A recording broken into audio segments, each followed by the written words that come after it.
dans les coulisses de l'auto-entreprise par ceux qui en parlent le mieux. Bonjour à toutes et à tous, c'est un vrai plaisir de vous retrouver pour ce nouvel épisode du podcast Auto-entrepreneur. Vous pouvez retrouver d'ailleurs tous nos épisodes sur votre plateforme d'écoute préférée et justement nous laisser un avis et une note sur Apple Podcast si vous aimez notre travail. On a vraiment hâte d'avoir vos retours.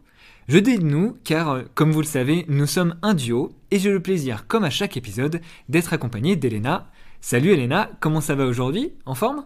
Hello Nicolas, ça va? J'ai pris un petit café avant de commencer cet épisode et j'ai hâte de présenter notre nouvelle invitée qui a pris contact avec nous via le club Ocha. Donc Ocha, c'est notre plateforme de diffusion et on en profite d'ailleurs pour saluer leur équipe pour leur super travail.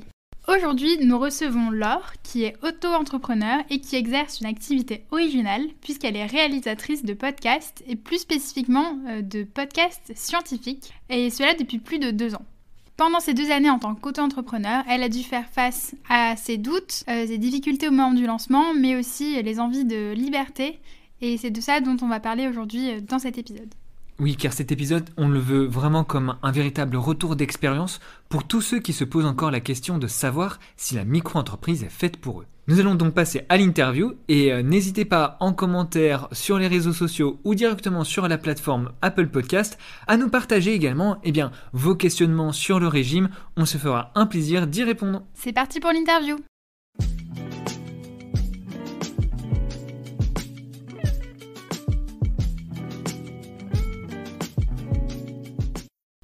Bonjour, merci de m'inviter. Oui, je suis donc Laure Caruso. À l'origine, je suis scientifique et maintenant je suis réalisatrice de podcasts. Justement, tu enchaînes directement sur ton activité. Est-ce que tu peux nous en dire un peu plus? Scientifique, quoi exactement? Et podcast, quel type de podcast? En fait, du coup, moi, j'ai fait des études à la base en ingénierie médicale. Et puis après, j'ai fait une thèse en physique très appliquée aux neurosciences. Je fabriquais des capteurs pour mettre dans le cerveau. Et puis, du coup, j'ai travaillé quelques années en recherche. Et ensuite, à la fin de mon postdoctorat, il y a 3 ans, j'avais envie de faire de la vulgarisation scientifique. Et j'ai travaillé sur un festival, le Festival du film scientifique à Paris, qui s'appelle Paris Science. Et dans des circonstances un peu drôles, j'ai eu l'occasion d'interviewer Bill Nye, qui est un vulgarisateur américain aux États-Unis, qui est un peu une star aux États-Unis. Et je lui ai dit que je faisais un podcast avec un ami à moi. Et donc, on l'a interviewé. Et de là est né le podcast parce qu'on a dû, du coup, lancer le podcast. Et donc, voilà, après, on a commencé à se dire qu'on avait envie d'interviewer des chercheurs et des chercheuses dans des domaines de sciences différents. Et puis, c'est devenu, en fait, au fur et à mesure, mon activité professionnelle. Et donc, aujourd'hui, j'ai 3 podcasts. Je fais des podcasts, en fait, de sciences pour des centres de recherche. Et est-ce que tu peux nous parler un petit peu plus en détail de ton quotidien? Qu'est-ce qui se cache un petit peu derrière cet intitulé d'activité? Moi, je fais en fait tout de A à Z dans le podcast, c'est-à-dire que je prépare les interviews, je me renseigne sur les sujets. Ensuite, je réalise du coup les interviews et puis après, je fais un montage. Alors, selon les centres de recherche avec qui je travaille, c'est des formats un peu différents. Et puis après, du coup, j'aide aussi les centres de recherche un peu dans la diffusion et la communication de ce podcast. Voilà, mais le cœur quand même vraiment de mon métier, c'est comment vulgariser du contenu scientifique et comment parler des travaux qui se fait dans la recherche en fait. Je voudrais juste revenir sur ce que tu as dit à un moment. Tu parlais justement de cinéma scientifique, d'un festival de films scientifiques. Tu parles de podcast. C'est quand même super intéressant ce mélange finalement de science avec des médias et le cinéma étant un art. Comment ça marche du coup? On ne connaît pas ce milieu, moi personnellement. Est-ce que tu peux nous en dire un petit peu plus sur ce milieu? En fait, moi, j'écoutais déjà pas mal de podcasts scientifiques. Alors après, c'était très ceux de Radio France, du coup, depuis vraiment longtemps. Je regardais un peu aussi des documentaires. Et du coup, c'est comme ça aussi que j'ai eu l'appétence d'avoir envie de travailler dans le cinéma scientifique, si on peut dire ça comme ça. Alors, le podcast et les films scientifiques, c'est un peu 2 milieux différents. Mais bon, ça marche. La chaîne de production est un peu la même. Mais souvent, c'est du coup des sociétés de production qui, voilà, où il y a dedans, il y a plusieurs métiers. Et d'ailleurs, c'est la difficulté que j'ai, c'est qu'en fait, je fais un peu plusieurs métiers en un. Et en fait, souvent, du coup, il y a des vulgarisateurs scientifiques, je ne sais pas si on peut dire ça comme ça, qui du coup font les interviews. Donc, c'est souvent des journalistes scientifiques.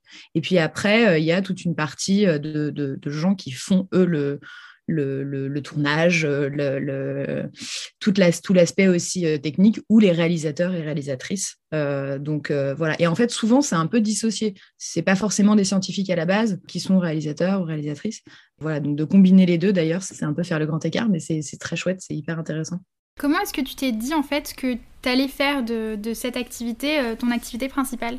C'est quoi qui a été un peu le tournant qui t'a fait justement te lancer en tant qu'entrepreneur?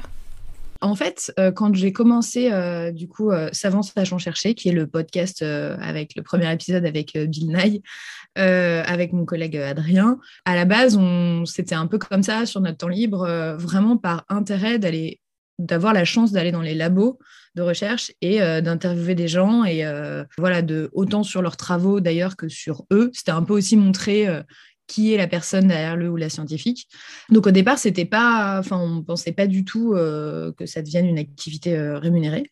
Et puis, en fait, on a eu l'occasion de pouvoir réaliser une série scientifique sur l'apprentissage pour un studio de production, Magellan. Du coup, là, voilà, en fait, ça a été nos premières rémunérations. Et donc de là, d'ailleurs, il a fallu se créer un statut, donc d'où le statut d'auto-entrepreneur à ce moment-là. Et puis après, en fait, moi, j'investiguais un peu plusieurs pistes de qu'est-ce que je pouvais faire en fait après un post-doctorat en recherche. Et puis en fait, finalement, le fait de faire des interviews, d'aller dans les labos, de montrer comment la recherche se passe et de valoriser en fait le contenu scientifique, ça m'a vachement plu. Et donc en fait, je me suis un peu créé, disons, mon métier comme ça, en me disant, bah, en fait, voilà, je vais valoriser les travaux des centres de recherche. Et donc, c'est le cas du coup, c'est comme ça que j'en suis devenue à faire ça. C'est intéressant parce que ça me fait penser à un épisode précédent de podcast quand on discutait avec William, un de nos conseillers en fait, et qui nous disait qu'il y a certaines personnes justement qui choisissent ce statut-là parce que justement pour créer en fait leur propre métier, que des fois il y a un métier ou une passion qui répond pas forcément au code d'un emploi salarié, et justement qu'en devenant micro-entrepreneur, on peut avoir la liberté de vraiment créer en fait son métier de A à Z, quoi, mais créer son quotidien. Et du coup, pour continuer sur la micro-entreprise, pourquoi est-ce que tu as choisi ce régime-là? Alors en fait, c'est que à ce moment-là, donc c'était il y a 2 ans, en fait, quand il a fallu recevoir émettre une première facture, tout le monde me parlait de ce statut-là. Je savais même pas qu'il existait d'autres moyens. Enfin, au départ, je pensais monter un studio de production que autour des sciences. Mais voilà, du coup, c'est monter une société et en fait, faut déjà générer des revenus. Enfin, c'était quand même plus.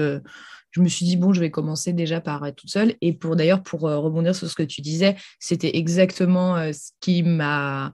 Je veux dire, l'avantage que j'ai trouvé aujourd'hui et que j'y ai trouvé à l'époque et que j'y trouve encore aujourd'hui, c'est la liberté de faire comme je veux, enfin, de m'organiser comme je veux et de choisir avec qui est-ce que je vais travailler, etc. Et ça, quand même, c'était. Bon, ça pose aussi d'autres problèmes, mais c'est aussi quand même, c'est aussi vraiment super. Donc, j'avais pas entendu parler d'autres statuts, donc voilà, c'est vraiment du bouche à oreille. Puis la simplicité, en fait, beaucoup. La simplicité de la démarche pour être dans ce statut, ça, j'en avais quand même beaucoup entendu parler aussi. Justement, tu parles de liberté, ce que le régime micro-entrepreneur t'a apporté, et à l'inverse, tu commences à l'évoquer, peut-être certains obstacles, certaines difficultés. Est-ce que tu peux nous expliquer pour toi, dans le cadre de ton activité, quelles sont les limites un petit peu de ce statut ? Ouais, les limites, c'est clairement d'être très isolé quand même. Alors après, je commence à travailler un peu avec des gens, pas forcément dans le milieu du podcast, mais dans le milieu de la vulgarisation. Et puis, je travaille quand même avec les centres de recherche, même si c'est moi qui fabrique les podcasts en grande partie seule.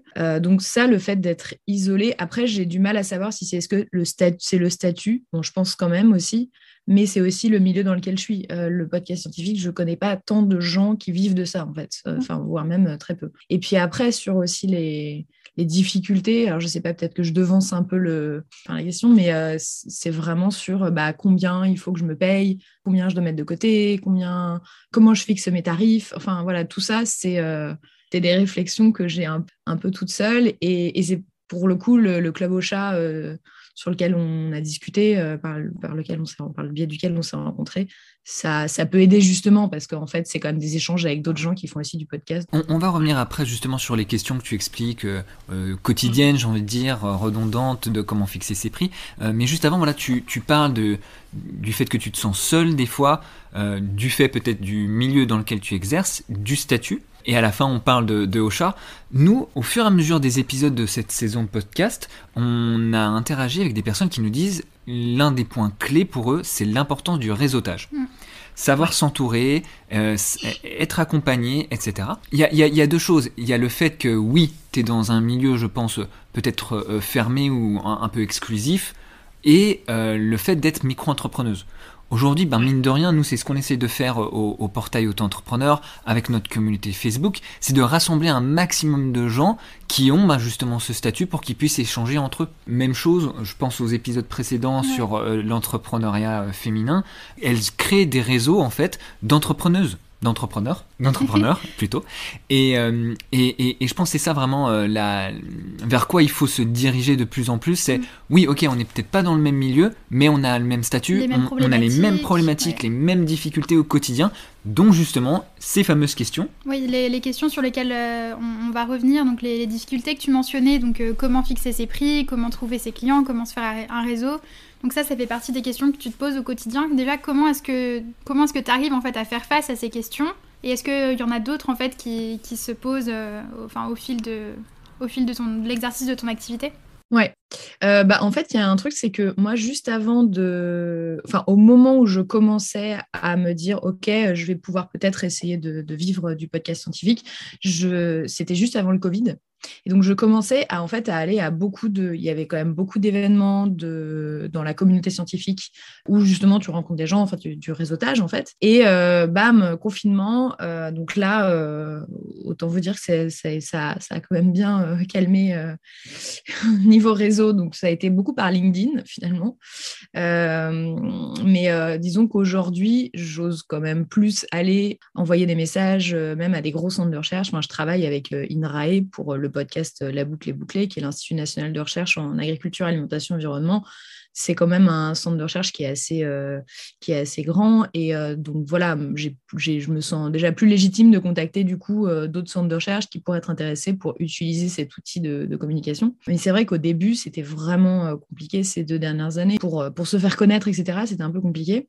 Après, sur les difficultés que j'ai aujourd'hui, c'est ce que je disais tout à l'heure, c'est l'avantage et l'inconvénient d'être seul. C'est que c'est bien, du coup, on rend des comptes qu'à soi-même, mais c'est difficile aussi parce que j'assume tout toute seule et voilà, du coup, moi, j'aimerais bien peut-être plus me rattacher à d'autres studios de production ou bien monter un studio de production autour des sciences, un peu comme l'idée que j'avais au départ, mais pour ça, voilà, il faut un certain capital, il faut rassembler des gens, etc. Donc, c'est aussi du réseau. Enfin, c'est toujours un peu les mêmes sujets qui reviennent, mais c'est vrai que c'est parfois difficile de garder, on va dire, la motivation de toujours se dire, voilà, là, je plante des petites graines qui verront le jour plus tard. Enfin, c'est très basique ce que je dis, mais c'est vrai que il y a un peu ce truc de quand même s'accrocher tout le temps. Et puis surtout que toute la phase où moi, je cherche des clients, je ne me rémunère pas. Et ça, c'est vrai que c'est difficile de se dire, je mise un peu sur l'avenir. Et du coup, d'être patient à ce moment-là, on peut l'être quand, quand financièrement, on peut aussi. Enfin, il y a la réalité après quotidienne qui n'est pas forcément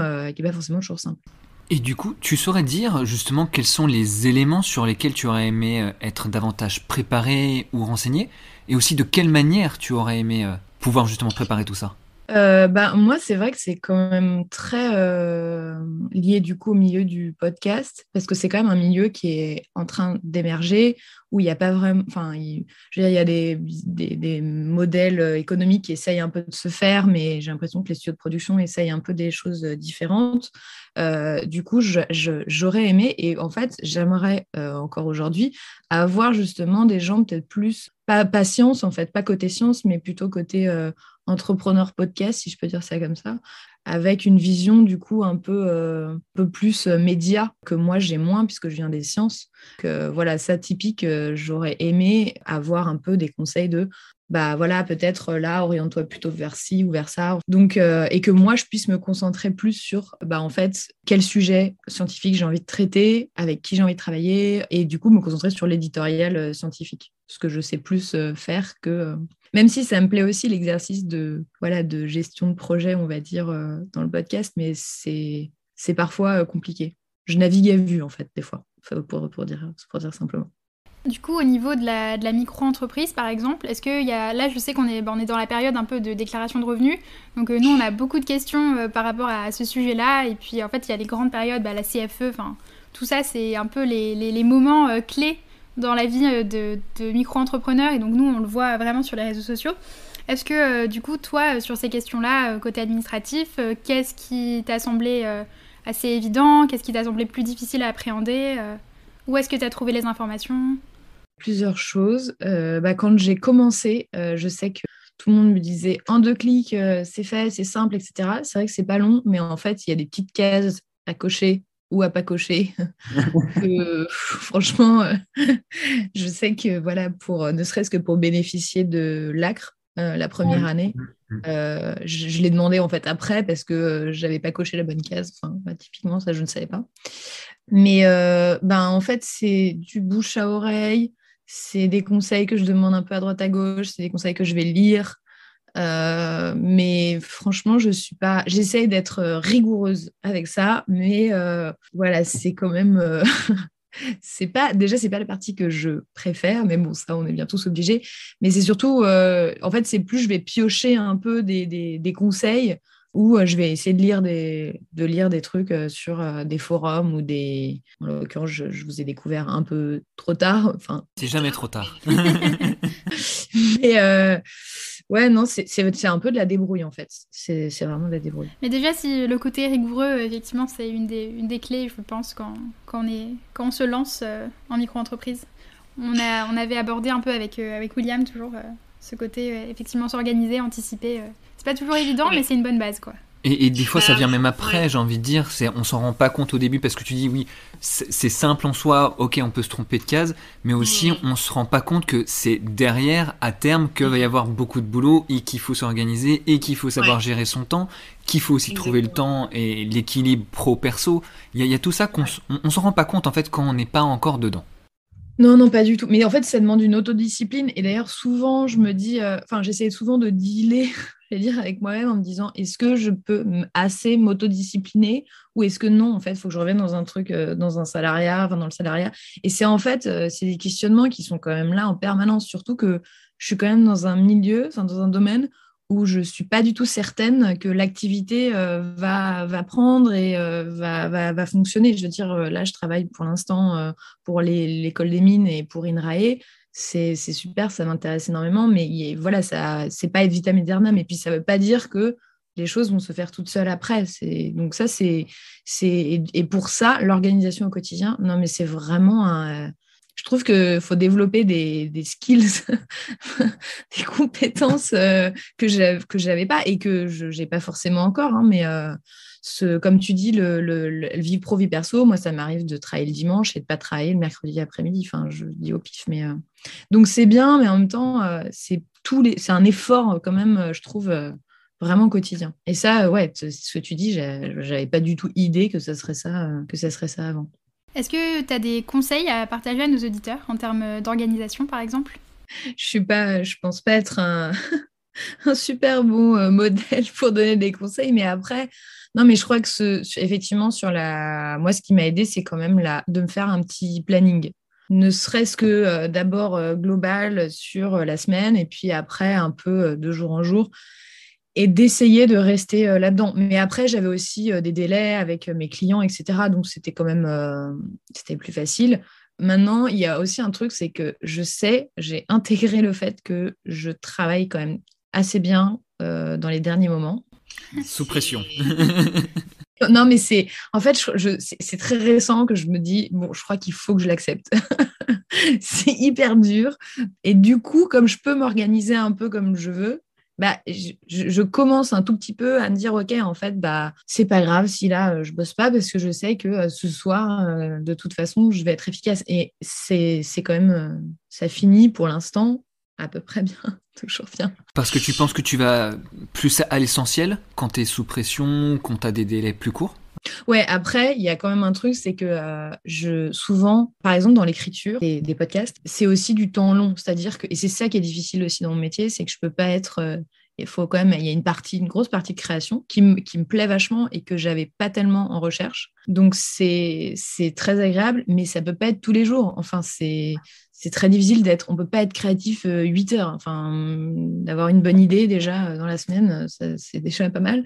J'exagère, mais donc en fait, ce truc de se dire, voilà, je sais que c'est du temps long, j'y réfléchis là maintenant, je vais revenir dessus. Et en fait, ça, pour s'organiser, c'est quand même assez difficile parce que c'est pas des moments où on peut dire, voilà, de 14 à 16, moi, c'est ce que je me dis écriture de 14 à 16, mais en fait, je vais écrire 10 minutes. Mais bon, il y aura eu quand même le temps de...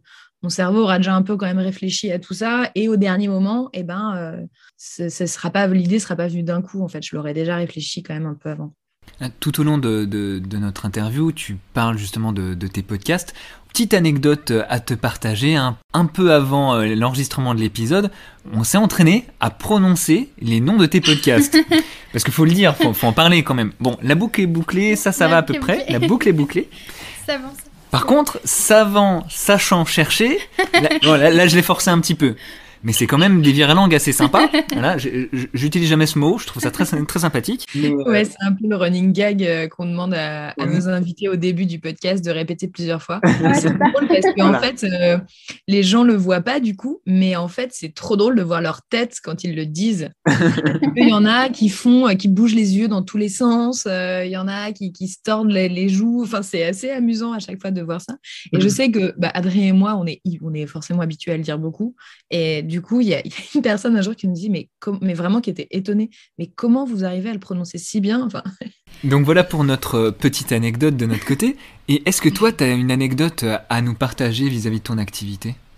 Moi, c'est comme je vais, que ce soit pour Savant Sachant Chercher, les Courants Porteurs, qui est le podcast que je fais pour les mines, ou La Boucle est bouclée, je vais quand même interviewer des chercheurs et des chercheuses.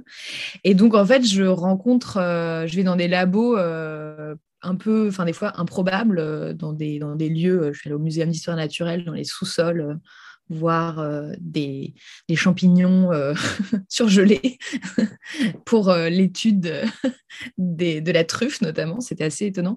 Mais je ne sais pas si c'est vraiment une anecdote, mais un très bon souvenir que j'ai, et là, je me suis dit vraiment, j'ai de la chance de faire ça, c'est que avec Adrien, on a interviewé un planétologue qui s'appelle Sylvain Boulet, qui travaille à l'Observatoire de Paris, et du coup, il nous a fait visiter le dôme de l'Observatoire où il y a une grande lunette astronomique qui date, je crois, le dôme date du XVIIe siècle, quelque chose comme ça.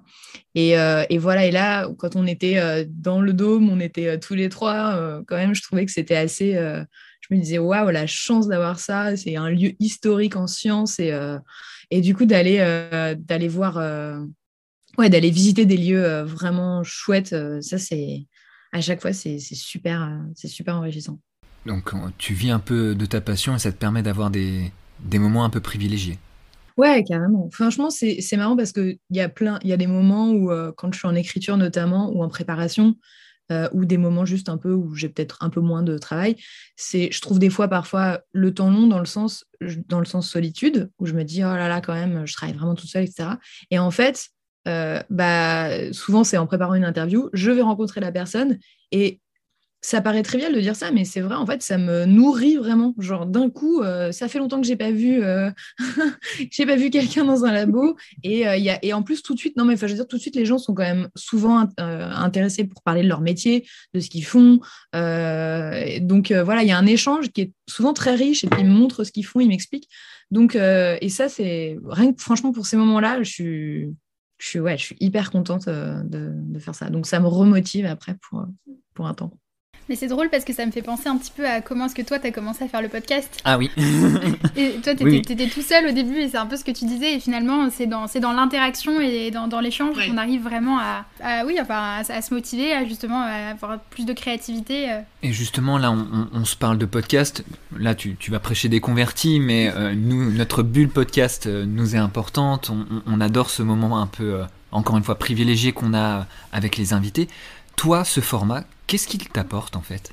C'est un format que j'aime bien parce que déjà, il est moins énergivore que les vidéos. Et c'est important, je pense, dans le monde dans lequel on vit.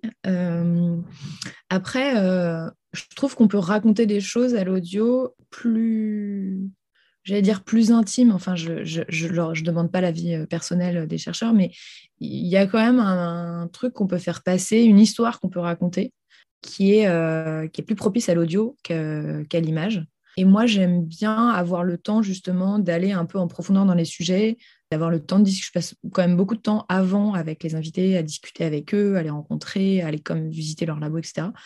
Et du coup, j'aime bien même si l'épisode va durer pas tant de temps que ça, j'aime bien prendre le temps long pour avoir un truc de qualité à la fin en me disant, c'est aussi parce qu'en fait, j'ai créé une proximité avec lui. Parce que j'ai été à leur place à un moment. Enfin, je travaillais dans la recherche avant. Donc, pour moi, je vais rencontrer des collègues et j'essaie de parler de ce qu'ils font et voilà, d'expliquer ce qu'ils font.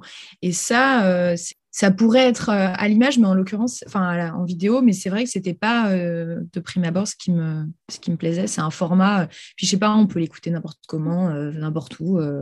Voilà, ça, c'est quand même assez agréable. Après, je commence à travailler sur un projet de web-série scientifique en vidéo. Et du coup, c'est moitié image réelle et moitié animée. Voilà, c'est sur les rêves. Je m'avance un petit peu, je spoil un peu. Mais du coup, c'est aussi un format où que j'ai envie aussi d'essayer. Parce que je pense quand même qu'il y a surtout en sciences, il y a quand même des fois l'information scientifique qui est quand même beaucoup plus pratique, qui est plus compréhensible visuellement qu'à l'audio. Et ça, d'ailleurs, c'est un peu difficile de se dire, en fait, voilà, en un schéma, ça va être beaucoup plus simple qu'en une explication de phrase où on peut décrocher, où ça va être compliqué de comprendre, etc. C'est vrai aussi que l'audio, c'est un peu plus... Peut-être ça met les gens un peu plus à l'aise. C'est ce que je pense aussi. Ouais, carrément. Oui, ça c'est... Et d'ailleurs, je l'ai bien vu en interview filmée ou en interview audio, mais peut-être que vous aussi, j'imagine... Comme tu dis, c'est plus à l'aise. Et puis, il y a un moment où on oublie quand même le micro, alors que la caméra, quand même un peu... Bon, après, du coup, faut faire pas mal de montage, mais... On a peut-être davantage l'impression d'être dans un réel échange à travers un podcast que la vidéo. On ne s'adresse pas à celui qui nous filme, on s'adresse à celui qui va nous regarder a posteriori. Tandis que là, on le vit ce moment, quoi qu'il en soit. Ouais. Peut-être. C'est intéressant. Est-ce que tu aurais un dernier mot à partager? Je pense notamment peut-être aux personnes qui hésitent à se lancer sous le régime de la micro-entreprise. Pour le coup, je trouve que c'est pas un énorme risque si on peut assumer financièrement les choses. Je trouve que ça vaut le coup d'essayer quand même cette liberté-là, enfin, dans le sens où on peut se dire, voilà, je fais cet exercice-là pendant un moment. Moi, c'est quand même un peu ce que je me suis dit, même tardivement. Mais au bout d'un moment, je me suis dit, en fait, je fais ça là maintenant. Ça ne veut pas dire que je le ferai à vie. Là, je commence à avoir envie un peu plus de travailler en équipe, notamment. Mais de se dire, je peux essayer ça. Et puis, je crois que de manière générale, c'est se dire, c'est pas ad vitam aeternam. Voilà. Mais ça coûte. En fait, ça n'engage pas. Si on peut s'assumer financièrement et que c'est possible, etc. Pourquoi pas en fait. Et c'est vraiment moi par exemple, j'hésitais quand même beaucoup. Ce qui ne veut pas dire que je me pose plus de questions aujourd'hui, mais j'hésitais quand même beaucoup sur qu'est-ce que j'allais faire, comment, etc. Il y avait aussi un truc de en fait, je vais essayer, puis je vais voir si ça me plaît, si ça marche, si c'est un peu trivial, mais c'est quand même en faisant, je trouve qu'on se rend bien compte si ça nous plaît ou pas. Et si ça nous plaît, sauf si on est vraiment complètement déconnecté, je pense que ça peut quand même marcher au bout d'un moment. Enfin, j'espère. Et est-ce que tu envisages de changer de statut à un moment ? Oui. Après, je suis en train de me renseigner peut-être pour le statut d'intermittent. parce que par les podcasts, dans l'audiovisuel de manière générale, ça peut aussi on peut aussi être rémunéré par ce statut. Maintenant, c'est les prémices de ma réflexion. Voilà, là, j'en suis un peu à justement essayer de raccrocher, en tout cas, à d'autres studios de production, voire j'aimerais beaucoup me proposer mes services, on va dire, à des studios de production de films scientifiques, d'ouvrir une branche podcast. Donc voilà, c'est un peu d'ailleurs un appel. Et des beaux projets à venir aussi, du coup. Ouais, carrément. Super. Merci beaucoup, Laure, pour cette... merci à vous. On invite les gens à écouter Savant Sachant Chercher. Hein. La boucle est bouclée. Et ton troisième, du coup ? C'est Courant Porteur. C'est sur la transition énergétique. Un grand merci pour ce moment. Et à très bientôt. À bientôt. Un grand merci à Laure d'avoir pris le temps de nous partager son histoire d'auto-entrepreneur. Nous avons d'ailleurs répondu à certaines de ses questions en off, Elena, concernant le régime. Elle se posait des questions sur la déclaration de revenus, c'est la période. Bonne chance à toi Laure. À savoir, vous pouvez utiliser notre assistant chatbot qui va vous accompagner sur cette déclaration et que vous allez pouvoir retrouver sur tous nos réseaux sociaux. N'hésitez pas également à nous contacter en cas de questions. Ce qu'on retient de cet échange, c'est justement l'idée de ne pas se laisser intimider par les doutes qu'on peut avoir avant de se lancer et surtout d'essayer, ne pas avoir peur de revenir en arrière si jamais ça ne nous convient pas et de suivre ses envies à chaque étape de son parcours. Et voilà, c'est déjà la fin de cet épisode. Surtout, n'oubliez pas de nous laisser une petite note sur votre plateforme d'écoute préférée et de vous abonner à notre newsletter pour recevoir les nouveaux épisodes du podcast directement dans votre boîte mail. En attendant le prochain épisode, on vous dit à très bientôt sur tous nos réseaux.